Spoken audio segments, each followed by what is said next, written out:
How could a steamy affair full of secrets possibly go wrong? If it's part of a Laura Lippman novel, it will happen in a juicy, twisted, unexpected way. Laura Lippman will be here to talk about her latest suspense novel, Sunburn. What's going on in romance fiction this season? My colleague Tina Jordan joins us to talk about the latest in love. Alexander Alter will give us an update from the literary world. Plus, we'll talk about what we and the wider world are reading. This is Inside the New York Times Book Review. I'm Pamela Paul.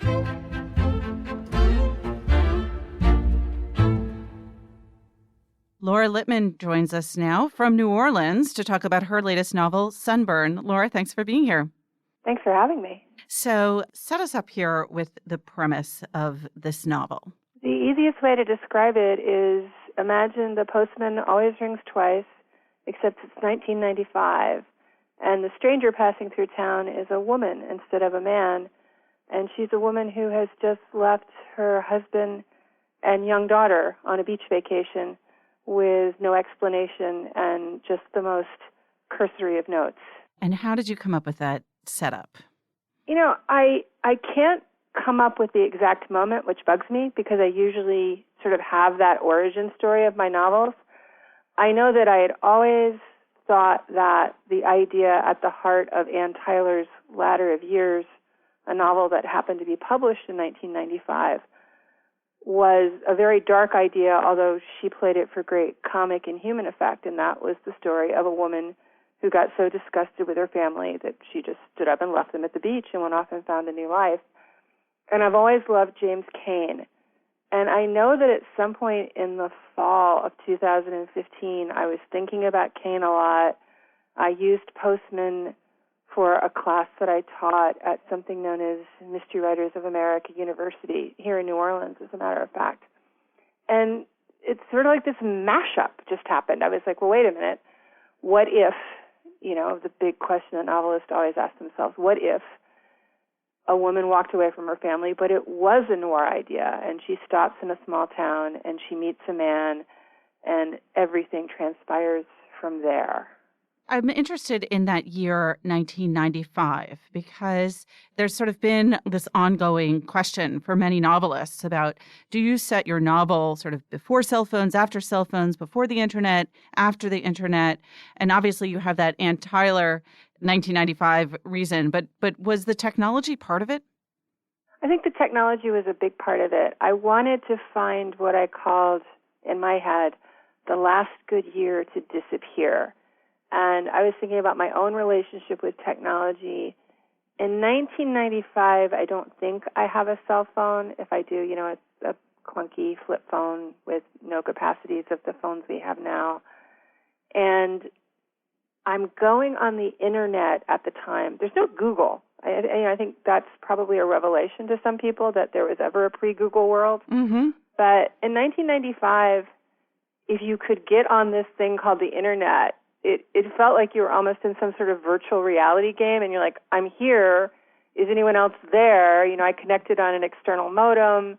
There were basically some message boards on AOL that people talked about crime fiction in, and that was the extent of it. Now you get on, and it's like, I'm here, and oh, God, there are too many other people here, too. Everybody's here. You're so attached now. It was a different time, and I felt that it was kind of serendipitous that I had started this book when I did, because after the events of 2016, I think it's really hard to write about contemporary times right now, because it's hard to imagine a novel in which people just aren't sitting around talking all the time about the news. And so I felt a great relief when I realized that I had, by the sheerest accident, allowed myself to live in the past through most of 2016 and into 2017. Was that restful? It was so restful. And by the way, the next novel I started was set in 1966. You're going to be like in the 18th century soon, Laura. There's going to be corsets and stuff. Well, the other influence you mentioned was, of course, an era, 1940s noir. What was the appeal of that time and that particular form for you? I've just always loved Cain, and it was actually a profound disappointment to me when I started writing crime fiction that I wasn't as hard-boiled as I hoped I was going to be. I thought I was going to be a much tougher dame, and When I started, I wasn't. There was almost this kind of rueful optimism that crept into my work, and I think is more reflective of my worldview. But I've always liked noir, and I've always felt that the best noir stories are simply stories about people just like ourselves who cross a big line. Mm-hmm. They want the things that everybody wants. They want love, they want money, they want stability, they want success. But there comes a moment in which, in most noir stories, the people decide, okay, I will kill for that if I have to. And I've always been attracted to that idea, and I think I was just waiting for the right story to explore that idea.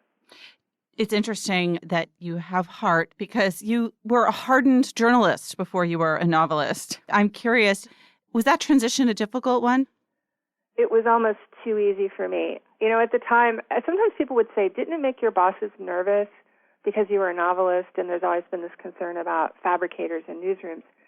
And I would say, no, the people who are actually writing novels are the safe ones because they have a really clear idea about what's fiction and what's not fiction. And the people who write fiction for newspapers write very bad, shoddy fiction that takes advantage of the fact that people think it's true. So they get away with these implausibilities and, incredible stories. I've really liked my life in newspaper. I had 20 years, of which 19 were great. But I always wanted to be a novelist. I went to work at newspapers because that was a job where you could get paid to write. And I'm really proud of the fact that I supported myself as a writer from the age of 22 on. I felt like that was pretty much a dream realized right there. But when fortune smiled on me and I was able to become a full-time novelist, I was aware that it was pretty much the greatest thing that had ever happened to me, and I try to remember that every day. Did it change the way you wrote fiction to kind of leave that real-world reporting behind? It did. That's a great question. The first thing, the first real loss that I registered is when your day job is in a newspaper, you are surrounded by experts. Any question, I had a colleague who could answer it for me very quickly, and I felt I was very much immersed in everything about the city of Baltimore day to day. I knew all of its systems, how everything worked. Now, it's been 17 years now since I left my job, and I don't feel that connection to Baltimore anymore. I now have more of a neighborhood connection. I know what's going on with, people who live near me and my kids' school and the little soap operas of South Baltimore, but I don't feel as plugged into the city at large, and I kind of miss that. Mm-hmm. It's much harder to do outside of a newsroom. But at the same time, once I left the newsroom, it doesn't make any sense. It's a paradox. When I had the day job, I should have been more inventive and risk-taking with my fiction. But for some reason, it was when I left the day job and I had no safety net, no more health insurance, being paid by someone else, no pension. I was willing to take much bigger risk with my books, and that has continued. You write both books within series and standalone novels. And I'm curious what the difference is and if you feel a sort of greater freedom when you don't have to deal with that sort of same set of characters and framework.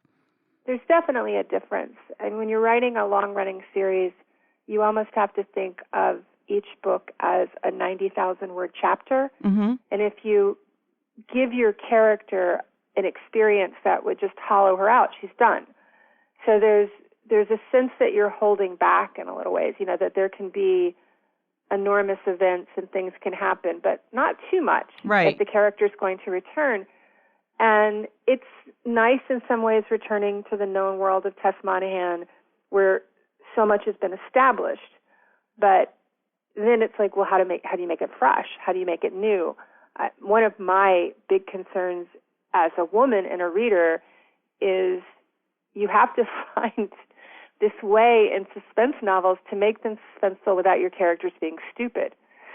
Right. It's sort of like, why would she do that? Right. How could she be tricked again? Yes. So it's sort of that challenge of showing how smart people can still make mistakes, which I think is pretty true to life as I know it. But it is exhilarating to head into the new world of a standalone, a one-off, where nothing has been established, and I get to do whatever I want to do and play around with the characters, and, I don't have any established realities that I have to deal with. I like both. The series has actually become harder to write, in part because I had to go and be so clever and give my series character a small child, and it makes it much harder to figure out how to create stories about this smart, capable woman. She would never put herself in danger now, not knowingly. Right. And that's made it so much tougher to write.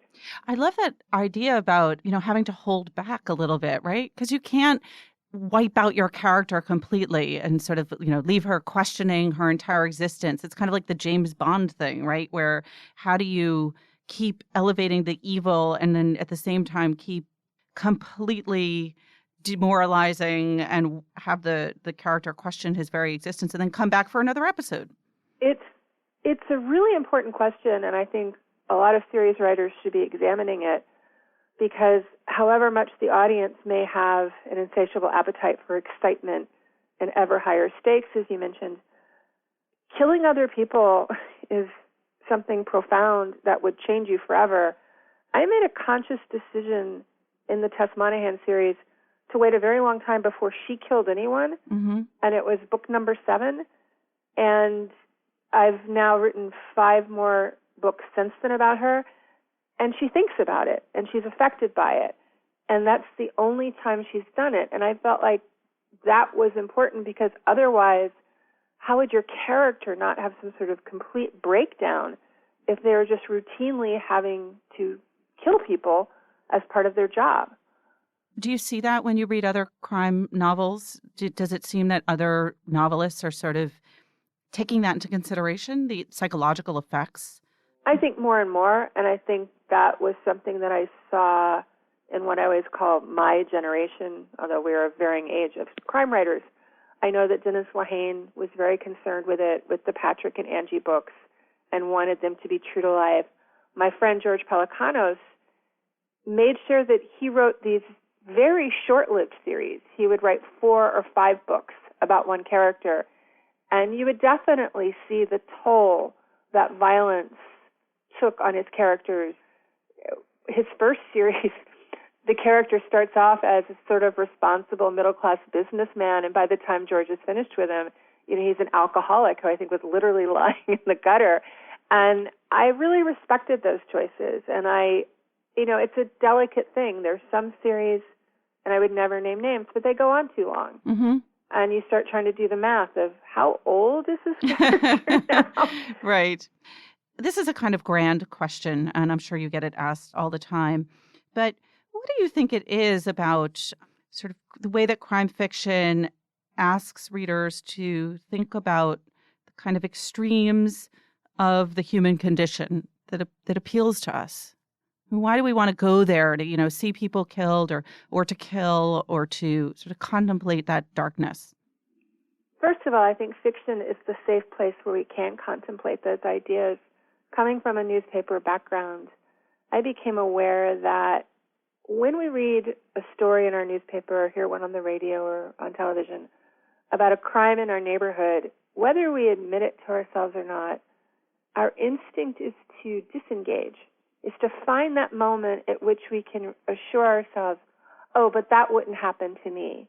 I happen to live in a neighborhood in South Baltimore where there is street crime, and these are very real considerations, and I find myself asking those questions, and I think it's human and probably a necessary mechanism to survive, to try to figure out why certain things won't happen to you if you're careful. But fiction breaks that down, and the best crime fiction allows people to think, well, what would I do? And I'm not so much interested in the criminals themselves. I'm interested in their loved ones, their near and dear. Especially, what would you do as a parent if you believed that your child had committed a crime? What would you do as a parent to protect your child? What would you do if you thought your husband had done something that he can't tell you about but might have enormous ramifications for your family. How would you feel as a victim of sexual assault? Would you want revenge? Would you be defeated by it? What would be and people reading novels can be relaxed enough to open themselves up and have empathy and to see how there are very few villains in our world. There are definitely some, but there are fewer villains than we'd like. I always remind people that Thomas Harris's great creation, Hannibal Lecter, that's a Baltimore character. But when I'm sitting in my house in Baltimore, I'm not worried about Hannibal Lecter. There's not a brilliant serial killer psychiatrist roaming the streets of my city intent on, turning the citizens into gourmet meals. But there are young men having bad days who might have a gun on them. It is reasonable to believe that a person in my city could yell at a kid for throwing trash in the gutter, and that kid's having a bad day, and unfortunately for the person who yelled at him, he's got a gun. And I'm interested in those stories, and I feel like fiction is one of the best places to tell them. What's the pleasure for you in telling those stories? This is going to sound so hokey, Freudian, dime store analysis. I had a really bad speech impediment as a kid, and nobody understood a word I was saying except my older sister. And my mother took me to a pediatrician who said, they've developed a secret language, and if you just enroll a nursery school, the other kids will laugh at her, and then she'll have to talk like the other kids. And so it kind of went according to plan. She sent me to nursery school. The other kids laughed at me. I couldn't speak correctly. I had a problem. I didn't breathe right. I couldn't say certain letters, and I had to have like a year of speech therapy. And I always felt like I got all these stories backed up. There's there's this, I think as human beings, we want to tell stories, to hold other people's interest, to get people to pay attention. It's like, that campfire instinct. We're going to sit here. It's my turn to tell a story. Can I keep your attention? And can I make you care about the things that I care about? There's so many issues that I care about. And if I went and stood on a soapbox on the corner and wanted to talk about feminism or sexual assault, no one would listen. But in a novel, you can be almost subversive about getting messages across. Well, Laura, you are lovely to listen to now, and people are paying attention. So thank you so much for being here. Thank you. This is a delight. Laura Lippman's latest novel is called Sunburn, and it's got a rave review in this week's book review. Laura, thanks again. Thank you.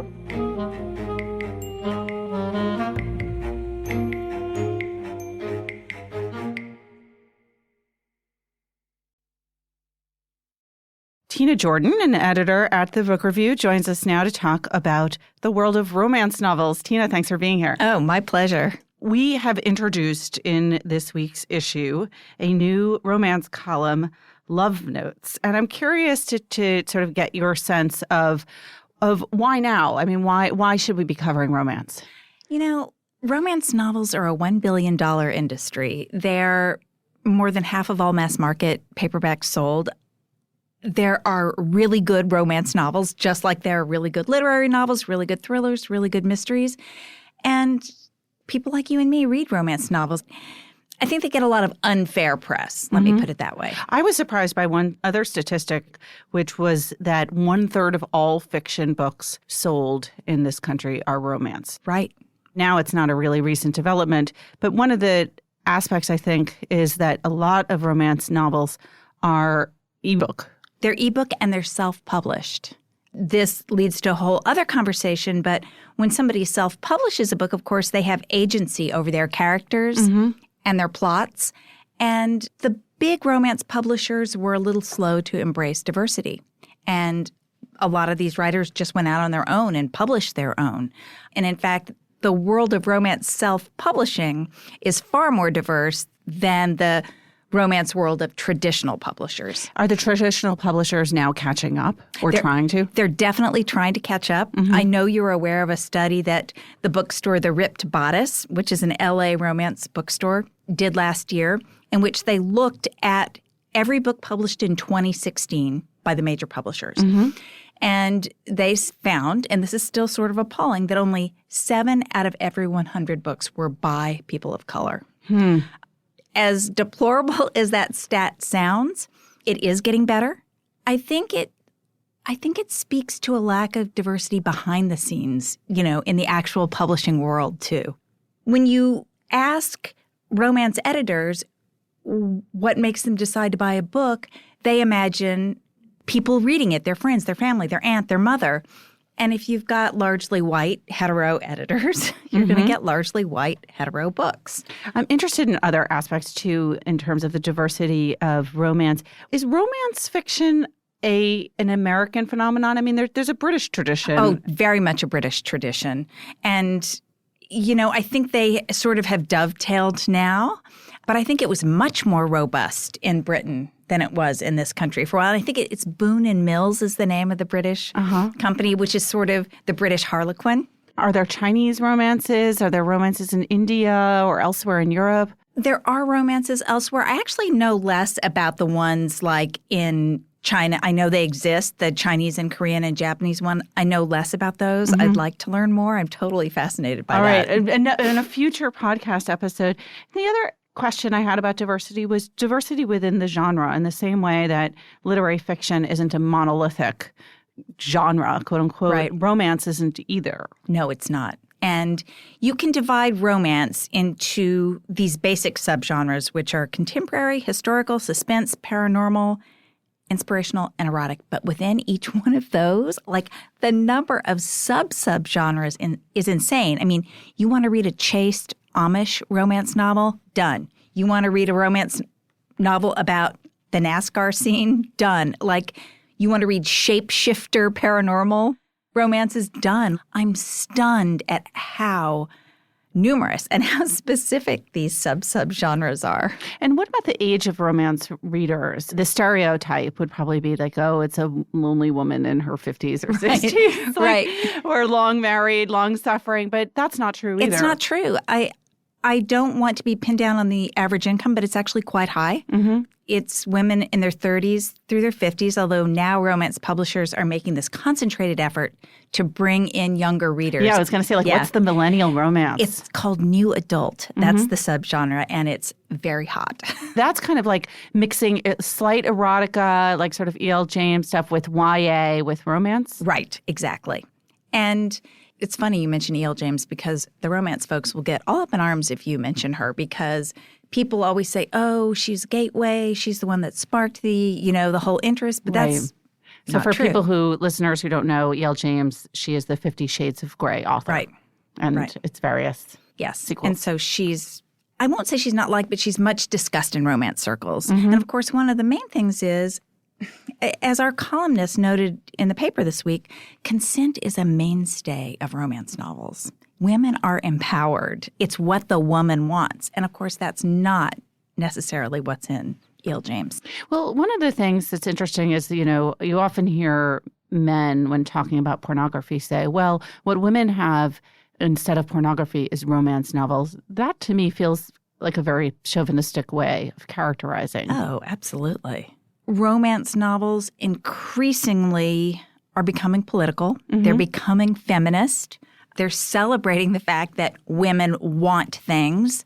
The arc of a romance novel is the heroine figuring out what she wants and the guy fitting into that, not the reverse. Like, it's her decision. I kind of love that. Do romances always have happy endings? They don't. They don't. I mean, in general, they do, yes. But I have read romance novels where the woman decides her career is more important and walks away. And it's a happy ending, but they don't get together. What's the most exciting trend in romance to your mind? Gosh, is it the diversity? I think it's the diversity. I think it's that everybody has a seat at the table now.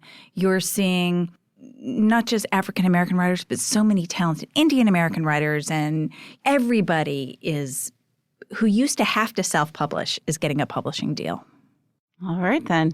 Well, that's happy news for romance readers and perhaps for other readers who have possibly written off romance. Maybe it's time to open up that door. Tina, thanks for being here. Oh, my pleasure.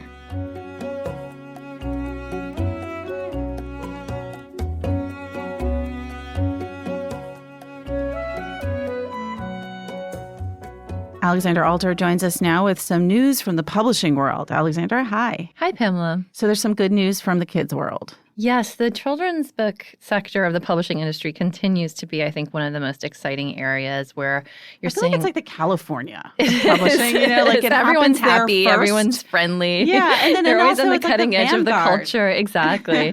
And they're growing. I mean, they're adding imprints and looking for new voices. So the exciting thing that's happened recently is there have been a couple of new imprints announced. One is Kwame Alexander's new imprint, Versify, which is at Houghton Mifflin Harcourt.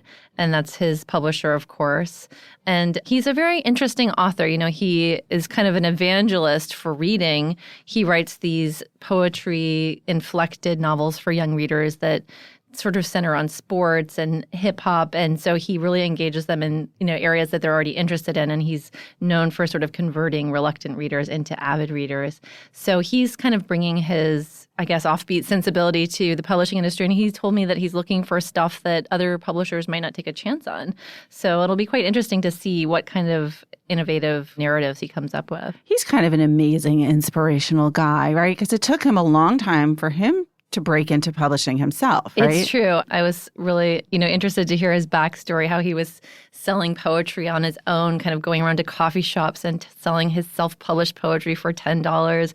And then when he came up with the idea for The Crossover, which is his first breakout book, he was rejected by 22 publishers before it finally got published. It became a bestseller. It won the Newbery Medal in 2015. And he's sort of, just taken off from there. Those stories of like rejected by 22 publishers are so much more fun than the, hot bidding war between 8 publisher stories, I have to say. Yeah, it's true. I mean, there's something sort of inspiring, I guess, about somebody who was determined, and he was about to self-publish it, actually, he said, before he got the offer from Houghton Mifflin.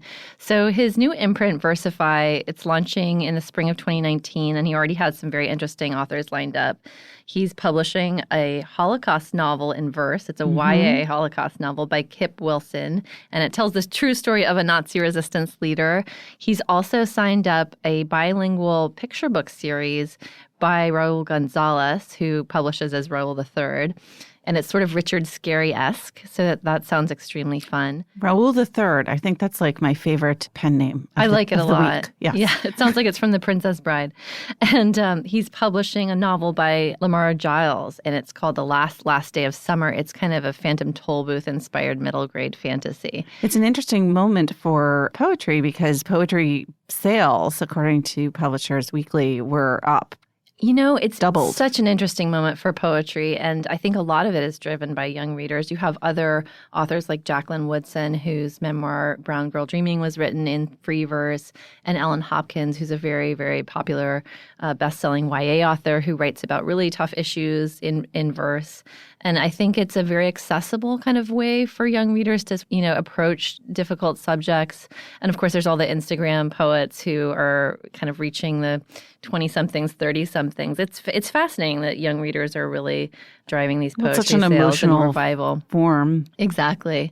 I was interested, too, that Kwame would start an imprint because it seems like a lot of kids' book authors are sort of going this route. Mm-hmm. They become engaged with the whole community and they become these sort of evangelists for literacy. So that it makes sense for them to kind of switch gears and become entrepreneurs/publishers themselves. So he's joining others like James Patterson and Rick Riordan and Christopher Myers, who have all started imprints recently. I think that for so many authors, too, there's a sense of, there's that fear that many people feel right now, which is like, are young people going to continue to read? There are so many other distractions. Exactly. And media out there, of course, the internet, this little thing that sometimes grabs people's attention. And so I think they want to see, they hope to see that next generation being really inspired by words in the way that they were. With the breakout success of, certain YA or middle grade series like Harry Potter or Twilight or any of those ones that became kind of cultural touchstones,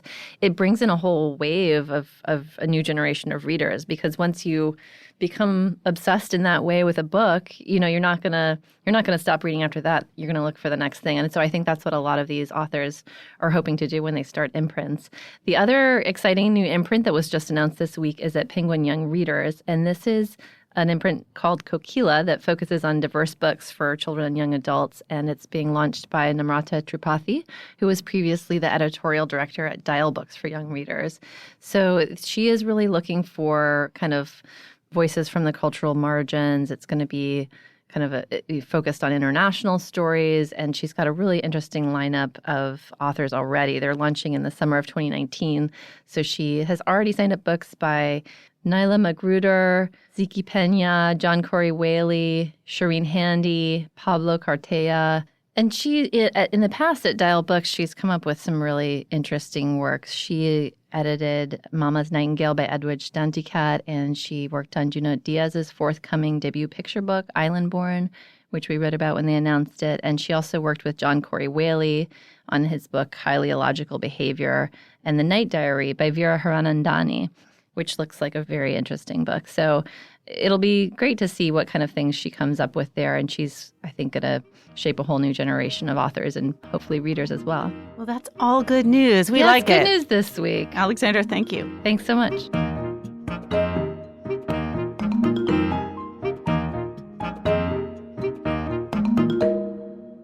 Joining us now to talk about what we're reading, we've got Greg Coles, John Williams, and Livia Garke. Hi, guys. Hi. All right, Livia, let's start with you. Oh, wow. Shocking. I am reading Here in Berlin by Cristina Garcia, which was actually reviewed in TBR by Wendy Lesser. It's a book about an unnamed Cuban-American visitor. She's called the visitor in the book, who goes to Berlin to sort of escape her life. She's twice divorced, hates her mother, and her kids, are sort of away. And she tries to investigate and rebuild this narrative of Berlin in sort of how they deal with the memories of World War II. And so the entire story is told from the perspective of other people, these people that she meets, in the park, at the aquarium, at the zoo. I'm not finished with it, but it's been really enjoyable. And it actually reminds me of Teju Cole's Open City. There's a part in the book in Open City where Julius, the main character, goes to Brussels. And for me, this book is sort of what that section would look like if it were an entire novel, because it sort of thinks about the idea of the flaneur and building your identity by being in the background, which is just a topic that I'm personally interested in. And I think what's fascinating about this book is that the visitor is a woman, and women are often in the position of the spectacle, not the spectator. And so this book sort of, for me, is a little bit subversive in trying to make a woman into a flaneur and think about how her identity can be constructed by observation. So I'm really excited to see how it ends, but so far it's been really good. Well, don't tell us how it ends. Yeah. The framework makes it sound so much like Rachel Cusk's recent work. Outline is very much the woman in the background, and kind of everyone she encounters on a vacation somewhere else. Yeah. And so it's about the woman being the observer and kind of shaping what she's seeing. But Cristina Garcia is such a different writer from Rachel Cusk, and Berlin is such a different place from Greece, where Outline is set. So I'm curious to read that one too. Yeah, now I kind of want to check out the Rachel Cusk novel because I'm just really into this theme. Yeah. So. John, how about you? Well, I finished The Portrait of a Lady, which I read pretty quickly given how big it is. Did you cry? Did I cry? I was deeply moved many times while reading the book. I don't think I ever literally cried, but it's an incredible story, and it's very, it's just an epic reading experience. So it's going to be hard to follow it up.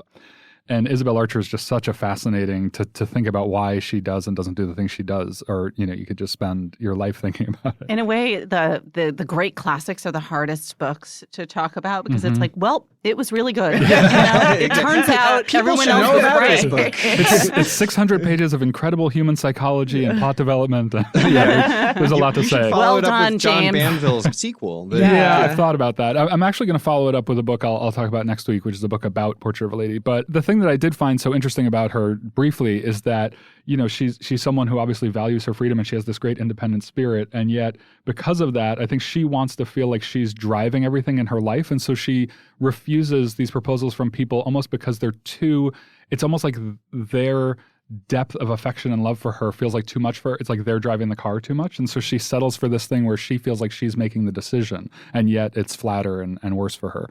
And then very quickly, I followed that up with a very different book, which is a book from the 1930s that Parle reviewed recently in the paper called Black No More by George Schuyler. And it's about a doctor who finds a way to make black people white very quickly. And it's obviously very satirical. It's very cynical and cutting about everybody on every side of the issue. And it reminds me in some ways, because of that, of Paul Beatty's The Sellout, which is a recent book that kind of has no sacred cows and is also very funny and cutting. So I'll finish that and talk about that next time as well. Greg, what about you? I'm continuing my recent essays kick. You may remember a few weeks ago, I mentioned I'd been reading Elizabeth Hardwick's essays. Now I've moved on to Muriel Spark, her book, The Informed Heir, which came out maybe 4 or 5 years ago from New Directions, and was reissued again this year in time for her centennial. I just swiped these off John's desk. And with it, I'm kind of dipping in and out of a book that New Directions has also brought out for the centennial called A Good Comb, which is not essays. It's actually just like collected aphorisms and sayings. It's delightful. I really like reading aphorisms. But it's kind of like listening to punk music. It's these little 30-second chunks and in and out, and that's no narrative. Muriel Spark, unlike Elizabeth Hardwick, she's lucid and great on literature like Elizabeth Hardwick, but the tone is so completely different. There's she's got this kind of avid curiosity and innate skepticism, and she's just always alert to absurdity. There's a real kind of comic effervescence to her. It's a habit of mind that informs her writing that is this kind of puckishness that's maybe finds its closest match in somebody like Grace Paley. And she's very good on literature. She's very good on religion. She was born to a Jewish father and a Christian mother. She converted to Catholicism in her 40s, and she writes kind of about the contradictions of that. But I just wanted to read a quote actually about literature, not religion, from an essay called The Desegregation of Art. She says, "Literature of all the arts is the most penetrable into the human life of the world, for the simple reason that words are our common currency. We don't instinctively, from morning to night, paint pictures to each other or play music to each other in order to communicate. We talk, we write to each other." So this is, she's making the case for literature as the supreme art. That's nice. On a superficial note, I think if Isabel Archer is one of the great heroine names in literature, Muriel Spark is definitely one of the great writer names. And it the suits spark her. is really, it suits her beautifully, yes. What about you, Pamela? So I'm reading a book by a writer who was on the podcast a few weeks ago, Alexander Langlands, and his book is called Craft, an inquiry into the origins and true meaning of traditional crafts. And for me, this is like therapeutic reading. If I have like a bad day and it's slushy on the internet is mean and I have too much to do and miss dinner. Not that any of that has ever happened to me. I go home and I read about, haymaking and roof thatching. Last night I was reading about both of those things as well as tanning, and I want to talk briefly about each. But I'll start with a quote from the book. This is after Alexander Langlands learns to thatch. And he writes, "Even taking this minor shortcut into account, on the evening that the barn was finished, taking in the whole completed spectacle for the first time, an enormous pride welled up inside me at what I had helped to achieve. In so many ways, this roof had been a gateway into a new world for me. My life would never be the same. A new Alex emerged. Archaeology became so much more than just stuff on the ground. It became an exploration of what it was to be human, not only because we are makers, but because we are resourcers, gatherers, with an inveterate knowledge of the natural world around us." So one of you, I think John, asked on my way in here if I had sort of taken up crafting myself, and the answer is no. But I'm vicariously enjoying this experience because it is true that when you read these accounts, these historical accounts about the development of particular crafts, you realize how intrinsic they are to the human story. And there are all these little interesting factoids. So, and I'm going to quiz everyone. Who here knows what it means, like what the origin of going to seed is? Does anyone know? No. All right. So neither did I. So don't feel bad. I would venture a guess that it has to do with agriculture, and that when something, a fruit or vegetable, has outlived it, you haven't harvested it in time, and it starts to go to seed. Cilantro, for instance, you have to harvest very quickly, or it goes to seed. And then you got coriander.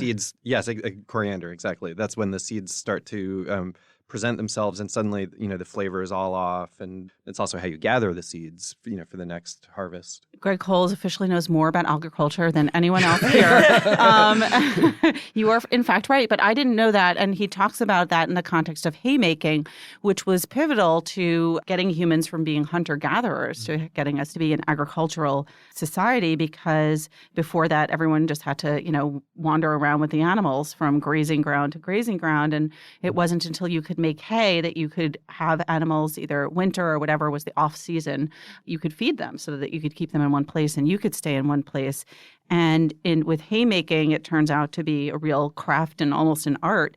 Right now, I'm on the tanning chapter, and it's really remarkable just how disgusting the process of tanning leather is, because when you think about it, it's like you're taking flesh and you're turning it into something that is water resistant and fairly permanent. And so the process by which you get all of this stuff that might have it biodegrade out of there, it turns out to be like a pretty funky sort of process, I guess. So it used to be that you would take these skins and you might slather them first with fat and brains. Later on, this became butter and egg. But there are steps in the We're process. losing Lovia. There are steps in the process where you are using manure, you're using urine, you're using bird droppings, and you're rubbing it into this and soaking it. What kind of shoes do you have on, Lovia? Leather boots. And there you go. And if it weren't for this vastly disgusting process, which is now, mechanized and all chemical, you wouldn't have those shoes on. But it is important to note that if something is a vegetable tanned leather product, it's more organic than the chemical. So it sounds like the Ben McIntyre story you were reading, where they had to make the corpse look, preserved. I'm feeling more comfortable as an office person every second. Yeah, right. All right, back to the office. Back to our desks. That's right. Thanks, Greg. Thanks, guys. Pamela. Thank you. Remember, there's more at nytimes.com/books, and you can always write to us at books@nytimes.com. Inside the New York Times Book Review is produced by Pedro Rosado from Headstepper Media. Thanks for listening. For the New York Times, I'm Pamela Paul.